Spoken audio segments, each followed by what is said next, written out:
Bonjour à toutes et à tous, bienvenue dans cette nouvelle édition de la revue hebdomadaire du ministère de la Communication, de l'économie numérique et de l'innovation. Cette semaine, le département a poursuivi la concrétisation de plusieurs projets structurants tout en renforçant ses partenariats, en faisant progresser ses réformes et en réaffirmant son engagement en faveur d'un numérique au service du développement. Retour sur les principaux temps forts du département.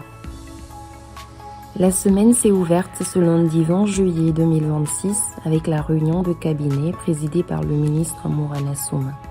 Revenant sur l'installation de la première législature de la Ve République, le ministre a rappelé l'importance de renforcer une action publique fondée sur la responsabilité et les résultats. Les échanges ont ensuite porté sur plusieurs dossiers prioritaires du département, notamment la coopération avec le Rwanda autour du projet Télémo, les préparatifs de la mission Medusa à Barcelone, la participation de la Guinée aux travaux de l'UIT, ainsi que l'élaboration de la politique, de la stratégie et du plan national des télécommunications.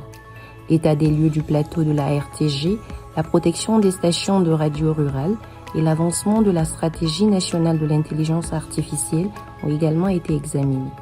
La séance est conclue par la signature des contrats de performance avec les directeurs nationaux et généraux, marquant la volonté de renforcer la responsabilité et la redevabilité au sein du département. Au cours de la semaine, le ministre a reçu une délégation rwandaise conduite par l'ambassadeur du Rwanda en Guinée, Michel Minega Sebera. Les échanges ont porté sur les perspectives de coopération numérique entre les deux pays, notamment dans les domaines de l'e-santé, de l'e-commerce, de l'intelligence artificielle appliquée aux opérations d'importation, de la facturation électronique et de la dématérialisation des services publics. Le projet Télémo a également fait l'objet d'une réunion de son comité technique présidé par le ministre. À cette occasion, l'achèvement de la première phase du projet a été annoncé avec 18 modules désormais validés sur les plans techniques et métiers.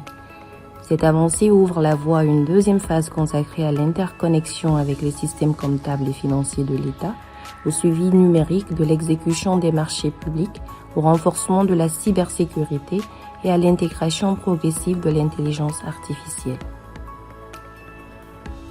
La semaine a également été marquée par plusieurs concertations avec les acteurs de l'audiovisuel et des télécommunications. Le ministre a échangé avec le directeur général de Canal+ Guinée, Amadou Sow, sur le développement de l'audiovisuel national. Il a relayé les préoccupations des abonnés concernant les interruptions récurrentes de la diffusion en période de pluie et souligné sur le maintien permanent de la RTG dans le bouquet Canal+ sans nécessité de souscription. Au siège VTI, les échanges avec son directeur général Latif Taleb ont porté sur l'extension du backbone national, l'atterrissage des 2e et 3e câbles sous-marins et le renforcement des infrastructures numériques dans la logique du programme Simandou 2040.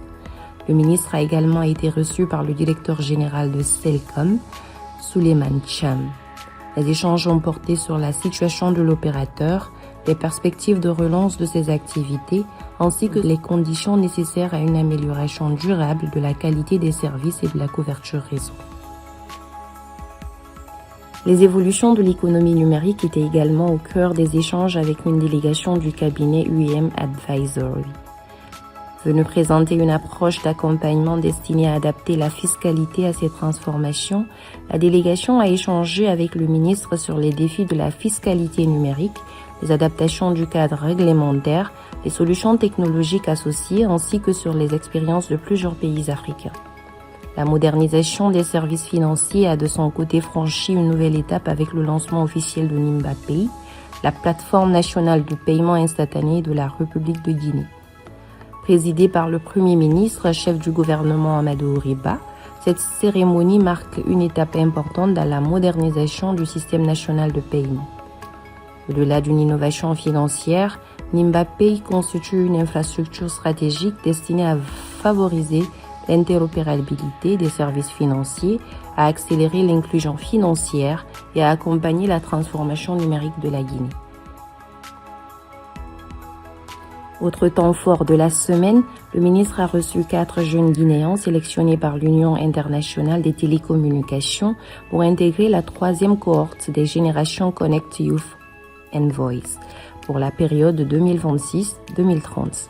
Il s'agit de Soridalanda Baldé, porteuse de projet Sensora en santé numérique et lauréate du Grand Prix en Souten 2025, d'Alma Mifodesila, porteur du projet Findara en agriculture numérique et lauréat du Grand Prix en Souten 2024, Fanta Fofana, à l'origine du projet Une fille, un avenir, consacré à l'autonomisation des jeunes filles, de Djelimanja Kuruma, engagé dans la formation des jeunes au réseau informatique et à la cyberdéfense. Le ministre les a félicités pour cette distinction internationale et les a encouragés à mettre leur créativité et leurs compétences au service du développement numérique de la Guinée. Pour leur part, les jeunes ont exprimé leur profonde gratitude au ministère pour l'accompagnement dont ils ont bénéficié tout au long du processus de sélection et salué l'implication de l'Agence nationale de services universels des télécommunications et du numérique en Souten, dont l'appui a été déterminant dans cette sélection. Enfin, dans le cadre de la préparation du budget programme prévu pour 2027, le Bureau de la stratégie et de développement a réuni les cadres du département lors d'une session d'échange consacrée aux principes de cette réforme. Les travaux ont porté sur la gestion axée sur les résultats, la définition d'objectifs, le suivi des programmes et les mécanismes d'évaluation afin de préparer les structures du ministère à cette évolution de la gestion publique. Ainsi s'achève cette nouvelle édition de la revue hebdomadaire du ministère de la Communication, de l'Économie numérique et de l'Innovation. Merci de votre attention et rendez-vous la semaine prochaine pour une nouvelle édition.